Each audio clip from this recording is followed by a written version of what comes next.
Podcast dengan Mr. Hack pasti dapat AHA.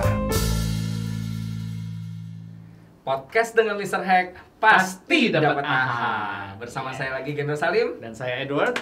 Hari ini kita mau ngomongin tentang agraria. Luas banget. Kita ngomongin edufam. Nah, ini menarik sekali edufam, jarang-jarang nih edufam. Jadi gini, Coach Edward. Iya. Tahun 2011 saya dapat bahasa trigger ya. Jadi di Banjarmasin diundang sama satu orang profesor bicara tentang agraria. Oke, di Kabupaten Banjarmasin itu ada Ibu Balitbangda lagi ulang tahun, menerima laporan suksesnya Banjarmasin bahwa jeruk Banjarmasin kita tuh luar biasa. Ikan lele patin kita juara 2 di Asia. Kemudian macam-macam. Wah, ada semuanya laporan lah ya. Semuanya laporan. Nah, lucunya pada saat masing-masing suku dinas laporan, yang lain nggak tahu hasilnya. Maksudnya gini, satu kantor. Masa iya sih lele patin kita juara 2 gitu. Saya kan orang Jakarta gitu kan. Lu kan satu kantor, masa nggak tahu gitu kan. Terus jeruk kita harga 900 sampai di Tulungagung dijualnya 9.000 gitu kan. Terus orang koperasi bilang gini, kenapa nggak distribusi lewat koperasi? Lah emang bisa gitu. Itu saya tuh kesel gitu ya. Lah kenapa saya kepikiran kita kan udah bosen Coach Edward yang namanya jalan-jalan mall, jalan-jalannya ya pokoknya beton semua deh udah bosen. Kenapa nggak bikin satu bukan lagi megapolitan, tapi kita bikinnya agropolitan. Gitu kan. Ini menarik sekali sih. Ya jadi kalau kita datang ke satu tempat yang bisa main sama sapi, sama kerbau. Dengan ngambil ikan lele, alam. Kemudian kita tahu jagung kayak gitu, montongnya gimana. Pak, bayangin Pak, kita tuh kalau ngambil jambu kan petik begitu tuh Pak. Pantesan nggak berbuah lagi. Rusak ya? Lah harusnya dipotong gitu loh. Jadi banyak hal yang kita nggak tahu. Bahkan saya bikin buah melon tuh ya nggak berbuah-buah karena nggak dipotong. Dia karena kalau kita nggak potong, dia nggak bakal keluar buah, namanya dikawinin gitu. Nggak paham semuanya gitu kan dunia kita. Apalagi nanti anak-anak kita yang cuma main gadget gitu loh ceritanya. Tantangannya makin besar. Betul. Jadi waktu saya mau bangun ini Coach, waduh, ini perjalanannya banyak banget yang harus dilalui. Dan waktu saya ngobrol sama teman-teman ada Profesor John, ya kan? Itu pakar itu. Ya, pakar ahlinya tanaman gitu kan ceritanya. Kemudian ada Bro Miarta di Bali gitu kan. Terus kita bikin sesuatu yang menurut saya ingin mengembalikan lagi negeri ini sebagai negara agraria yang nomor 1 di dunia. Ya dong, masa kita beli pesawat, kita jual pesawat, beli beras. Sangat disayangkan. Iya dong. Padahal negara kita agraria. That's right. Penghasil apa aja, semuanya ada. Bayangin cuacanya kita kan sepanjang tahun bisa tanam, Pak. Bayangin di Jepang kan musimnya 4, 2 musim itu nggak nanam loh Pak. Ya musim dingin, musim gugur nggak bisa ngapa-ngapain gitu. Kita sepanjang musim gitu kan ceritanya. Jadi menurut saya ini akan sangat seru karena tiba-tiba kita kedatangan satu narasumber ya. Ini sangat menarik. Menurut saya nekat, bahasa saya nekat gitu ya. Di usia justru menjelang pensiun beliau tubruk ini gitu ya, bangun sesuatu walaupun menurut saya kecil-kecilan, tapi beliau punya mimpi yang sangat luar biasa. Untuk memperpendek waktu, mempersingkat waktu, kita panggilkan Pak Billy. Salam kopi. Pak Billy. Luar Jadi biasa. di sesi pertama saya penasarannya gini, Pak Billy bagi dong ke teman-teman. Banyak orang kalau pensiun pengennya bikin yang kos-kosan, franchise gitu kan. Tapi Pak Billy banyak pensiunan pengen punya kebun. Pengen punya kebun Pak, bukan pengen berbisnis perkebunan. Beda banget. Jadi Pak Billy, banyak sekali pensiunan yang ngabisin uangnya beli kebun, tapi nggak didatengin Pak. Nggak diurusin. Jadi sebulan sekali datang berharap ada buah gitu kan, tapi ternyata udah dijualin sama tukang kebunnya. belum dicuri gitu kan ceritanya. Dan akhirnya mereka stres 3 tahun nggak menghasilkan uang berapa miliar habis gitu kan ceritanya. Akhirnya dijualin lagi, jualan kabel gitu. Ini pensiunan Telkom saya dengar. Karena keluarga saya dari ayah mertua tuh justru beli kebun di Bogor itu dari orang Telkom gitu. 5.000 meter, tanahnya bagus tapi nggak diurusin lagi, buah-buahannya udah ada semua ya, karena sebulan sekali datang yang namanya tukang kebun ya kan. Jadi sekali lagi ini Pak Billy konsepnya ini bukan punya kebun tapi mau berkebun gitu lah ceritanya. Jadi Pak Billy, kenapa Pak bikinnya Edu Farm? Kenapa ada edunya gitu loh? Jadi Edu Farm itu asal katanya edukasi farm pertanian. That's right. Kenapa jadi Edu Farm? Nah, saya bermimpi karena negara kita adalah negara agraris. That's right. Nah, kalau orang punya kebun tapi tidak berusaha untuk mengembangkan kebun itu sama juga kita beli pakaian tapi nggak kita pakai. Kapan makainya? Jadi di kapstok aja adanya kan gitu.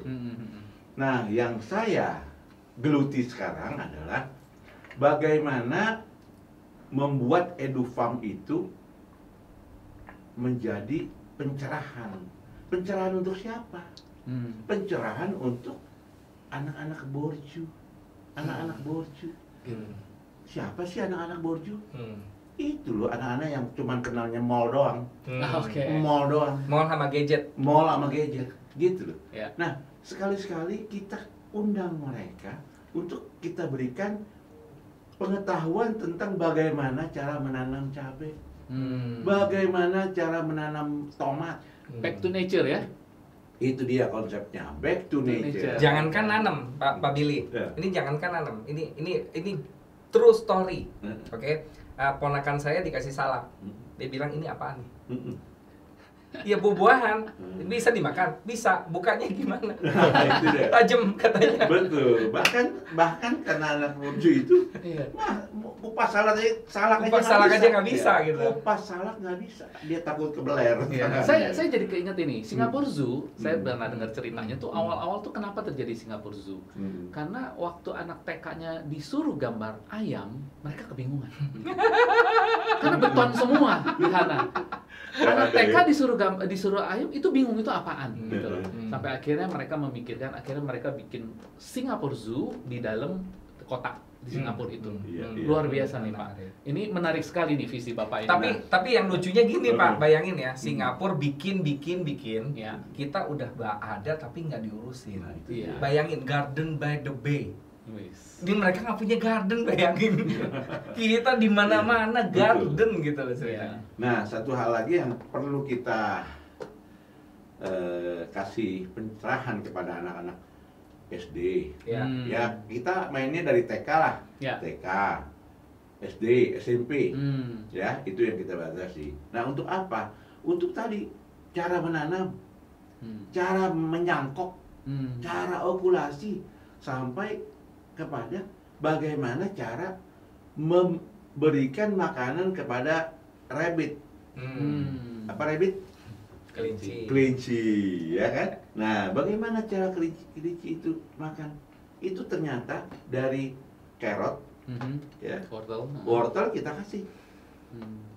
Nggak tahu makanan kelinci apa? Wortel. Nah, di sana di Edu Farm itu kita akan ada yang namanya ayam. Bagaimana kita kasih makan ayam? Ternyata ayam itu bukan hanya makan gabah, dia bisa makan sayur-sayuran. Namanya ayam organik. Di lain sisi kita juga kasih makan kambing. Bagaimana kita kasih makan sapi? Saya jadi keinget pelajaran biologi, gitu kan? Waktu ditanya kenapa pompa saya hidroponik itu jam 5 udah mati. Ya katanya ya karena udah nggak ada asimilasinya. Saya tuh lupa Pak, maksudnya asimilasi itu apa? Masak. Jadi bayangkan segitu parahnya menurut saya pendidikan tentang botanikalnya kita, pendidikan biologi ya. Negara agraris itu. Jadi saya akan bilang sama Pak Billy, Pak kalau bisa seluruh Jabodetabek itu sekolah-sekolahnya bikin karya wisata udah nggak ada ampun, nggak boleh, cuman Kidsania saja. Iya dong, semua kan giliran tuh minggu ini Kidsania dari sekolah mana. Saya mau gantian EduFam, gantian tuh yang namanya asimilasi begini, yang namanya nyetek begini, yang namanya nyangkok begitu. Sambung susu, bagaimana merah susu gitu kan, nggak seru-seru. Itu ada. Bahkan sampai insya Allah nih mandiin kerbau. Itu jadi mainan yang sangat menarik tuh bagi anak-anak tuh. Ini kita begitu jalan di Pematang, baru kena ini lengket, ini lumpur gitu kan ceritanya. Itu dia. Berarti nanti kita mesti persiapin kayak kostumnya Pak. Jadi begitu nyampe, ini kostum yang dipakai supaya mereka nggak geli, dikasih sepatu boot, segala macem. Tapi itu pengalaman yang tidak pernah akan dilupakan. Pasti. Jadi pulang dia akan cerita terus tuh kemana-mana tuh. Wah, itu menarik. Ada pelajaran kita suruh menanam. Nanti next month kalau kembali lagi nanti kita kasih nih hasilnya ini, tulis namanya satu. Ini saya merinding loh, keren banget loh. Sampai ini. Nah nanti pada saat kalau ada kesempatan baik situ, kasih tahu mamanya, Mah, aku udah bisa ini nih menghasilkan cabai nih, aku udah bisa menghasilkan tomat, ya kan? Nah itu dia bagaimana? Oh aku udah bisa nyangkok, belajar nyangkok. Di sana diajarin loh Ma aku. Nah, itu saya tuh ngebayangin ya, kita kasih mereka boot, kita kasih mereka kayak pakaian kayak misalnya kita bicara APD dia mau berantakan gitu kan. Terus udah gitu pasti ada anak nakal Pak, yang jorok-jorokin, kotor-kotoran. Ini namanya pengalaman.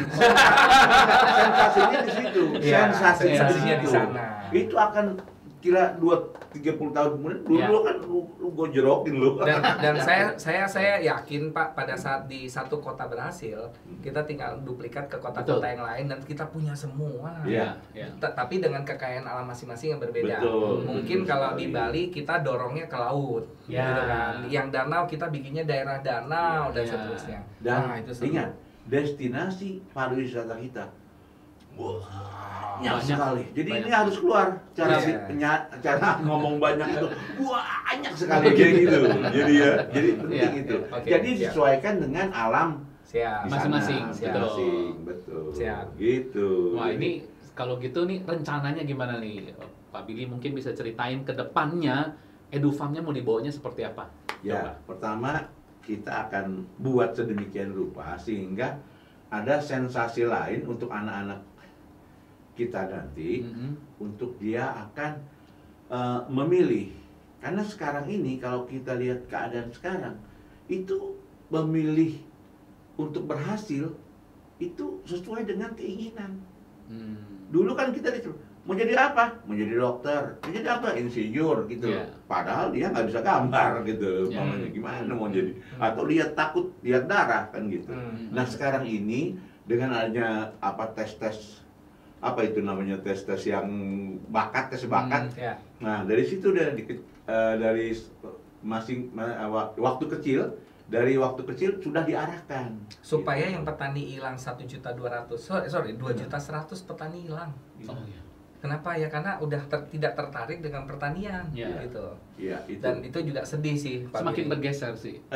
Satu hal lagi ya, semuanya sudah jadi bangunan. Kan kita nggak bisa salahkan juga petani, dia perlu makan, dia jual aja tuh. Nah ngomong itu Pak Billy kan baru mulai menjalankan ini pas masa pensiun. Kan ini jangka panjang Pak Billy. Betul. Orang kan kalau masa pensiun udah langsung mau nikmatin hidup, kos-kosan aja, terima duit aja. Ngapain sih rempong kayak gini? Itu dia ya. Memang begitu. Kalau kita ngomong tentang kos-kosan, itu rasanya buat saya itu kurang kreatif. Setiap bulan kita terima duit aja ya.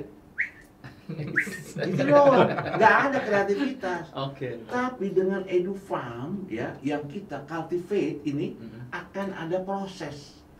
Nah, proses itulah yang akan menjadikan kita semangat dalam mencapai hasil yang maksimal. Ini namanya orang passion ini. Ini namanya karya passion yang nanti akan dinikmati oleh bangsa. Betul. Itu namanya, itu dari sisi ekonomi kreatif, itu dia.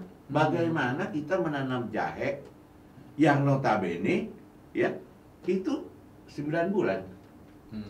Ya kan? Kita nanam Januari untuk 9 bulan ke depan. Betul. Kita nanam Februari untuk 9 tahun ke depan. Terus-terusan ya. Terus-terusan begitu. Sampai gegulung setiap bulan panen jahe to doang. Dan setiap bulan kita gantian. Nah, itu adalah satu hasil dari kreativitas. Ini seru nih ya, Pak. Maksudnya gini, kalau kita cuma bangun kos-kosan gitu ya, tetap dapat uang. Dapat, ya. pasti. Tapi menurut saya beda sensasinya. Sensasinya, betul. Kalau yang ini bener-bener kita ngasih orang makan gitu ya. Dan setiap bulan kita mastiin buah-buahannya kita bagus, sayur-sayuran kita bagus. Betul. Wah, ini by the way nih Pak Billy, ada apa aja yang udah ada di kebun Bapak? Karena saya tahu banget nih unggulan-unggulannya dia nih, wah sadis, sadis. Sampai ngeliat kan? Instagram Coach Gendro, waduh. Mantep banget itu foto Itu duren, peteknya. Ya, wah, kita mantep. kalau ngomong soal duren, itu udah umum. Ya. Umum.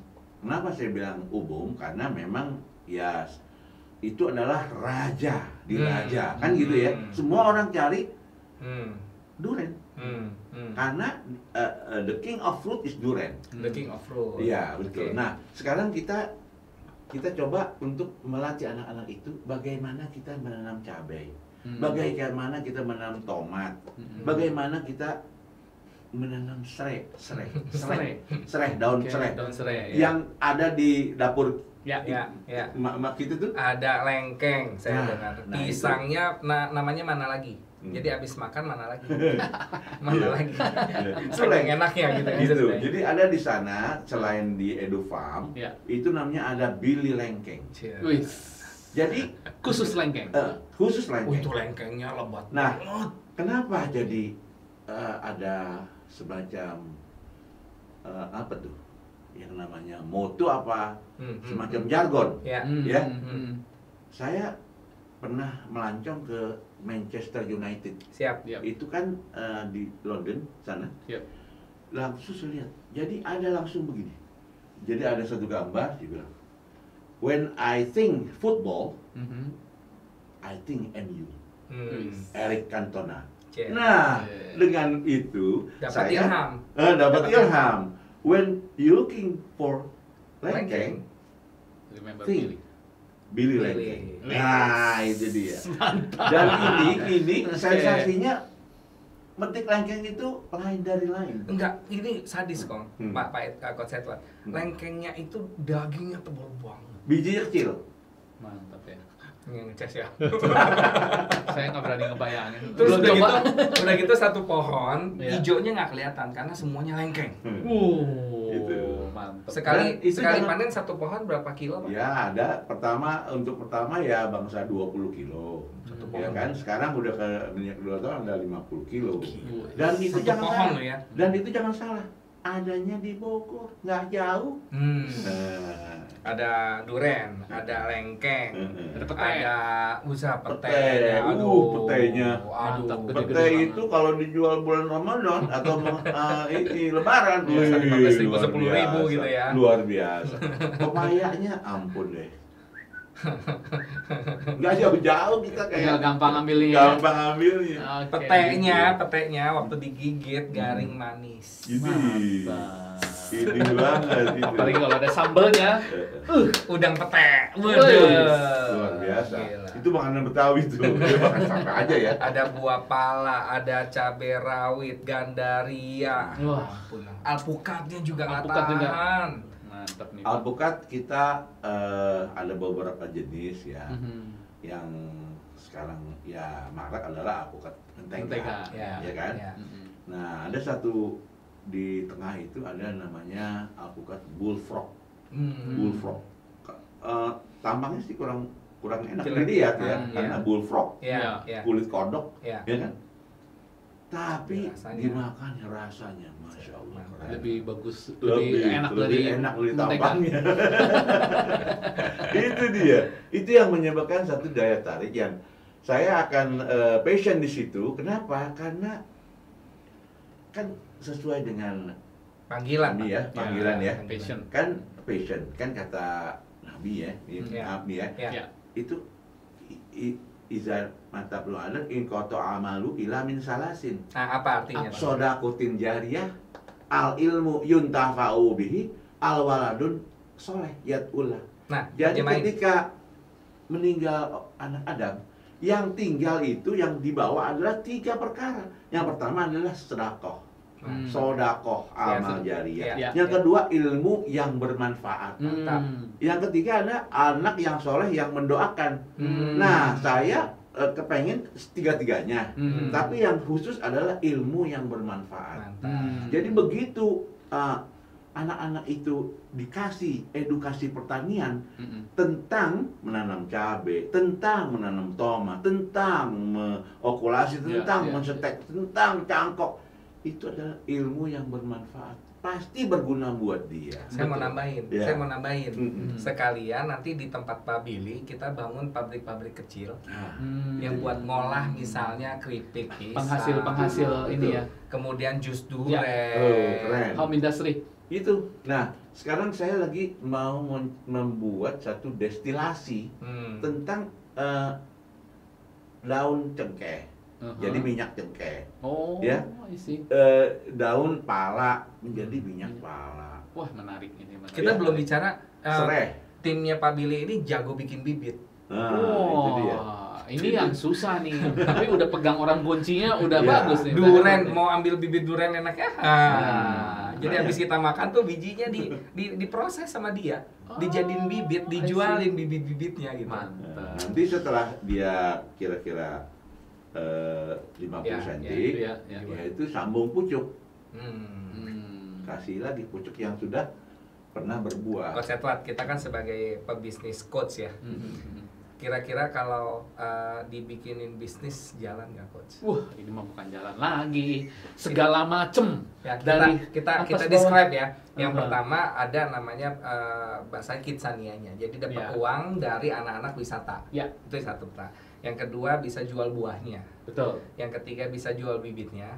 Yang keempat bisa jual produk kemasannya, produk olahannya. Yang kelima bisa bikin edukasi belajar kampus-kampus bikin lab laboratorium. Dan jangan salah juga, di situ nanti ada yang namanya kita bagaimana kita mengencourage teman-teman yang mau pensiun, bapak mau pensiun. Kayak kita nih, Pak, waktu kita bikin acara MPP untuk pensiunan, kita pasti kunjungin, Pak. Kemarin itu kayak ke farm, ke apa gitu. Jadi salah satu contoh mau bikinnya, ini udah ada contohnya. Dan waktu mereka mau bikin, timnya Pak Billy tinggal set up. Sehingga cabangnya banyak, nggak cuma ke sana dan Indonesia bisa jadi kan beberapa teman kita yang mau pensiun itu bisa memilih, kepengen jadi bikin restoran Padang. Kita mau jadi warteg aja. Kita mau ini, gua pengen stop ini. Nanti franchise-nya Edufang. Itu menarik. Suppliernya langsung. Itu udah ada 6 tuh ya, udah ada 6. Bayangin Coach Edward, setiap Senin, Selasa, Rabu perjalanan karya wisata semua sekolahan. Ganti-gantian ya. Dan begitu anaknya mati kelengkeng, bapak ibunya orang tua bisa nungguin di situ. Di mana? Ngopi-ngopi. Makan bakso. Makan bakso di mana? Di mobil kombi. Jadi namanya bakso kombi. Wah, mobil kombi nih ya. Jadulnya. Wah, udah ada berapa banyak nih Pak mobil kombinya kalau gitu nanti kita dikumpulin terus. Ya. Wah, itu mobil unik itu. Nilainya ini. Jadi kita makan kombi. Nah, makan kombi, makan bakso di kombi. Sekarang kalau kita tanya nih, Bapak duduknya di mana? Saya yang di Komodo. Saya yang di Raja 4. Itu kombi kita wrapping dengan Raja 4. Pulau Komodo. Ya kan? Jadi itulah. Ini mesti diceritain ke Bang Sandi. Itu benar nih. Iya dong. Harusnya Bang Sandi nih bisa denger dan bagaimana kita mengkolaborasi hal ini dengan supaya lebih besar lagi. Karena beliau itu kuat di ekonomi kreatifnya. Betul. Dan beliau punya satu sense of knowledge entrepreneurship-nya juga entrepreneurnya kuat gitu. Jadi saya yakin juga kalau dapat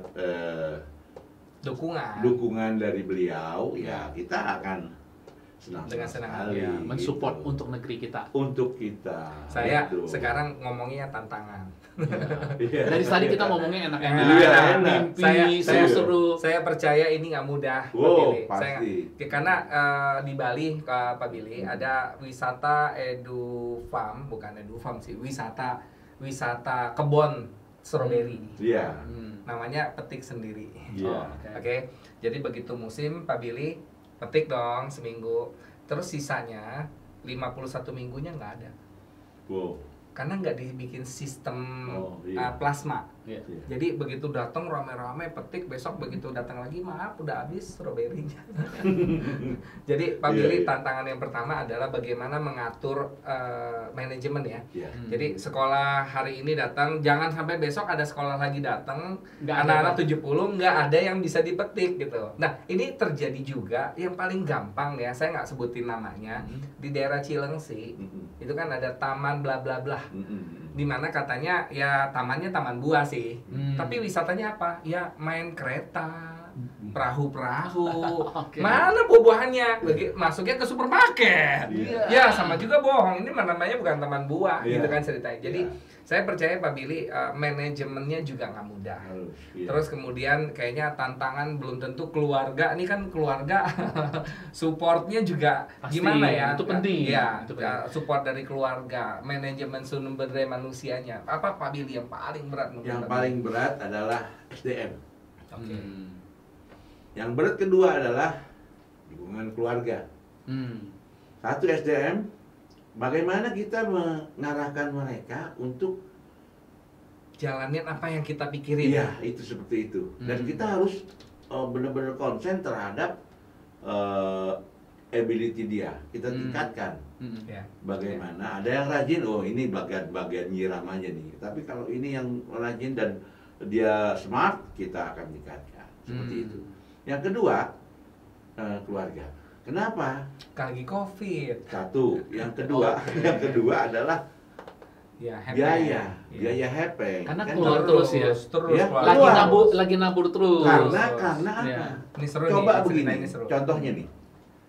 Pada saat kita masuk sekolah, ya kan SD, SMP, SMA, SD, SMA, kuliah, terus lagi atau SD, kuliah, lagi SD ditanya, mana penghasilan kamu saya sekolahin?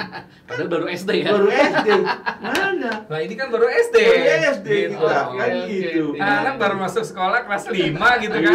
Ayo cari duit gimana Pi? Gitu. Itu dia yang menjadi challenge challenge kita. Nah bagaimana kita mengatur semua itu supaya everybody happy. Di keluarga juga mendukung. Anak-anak juga mendukung, kan gitu. Strateginya apa nih? Bisa sharing nggak nih?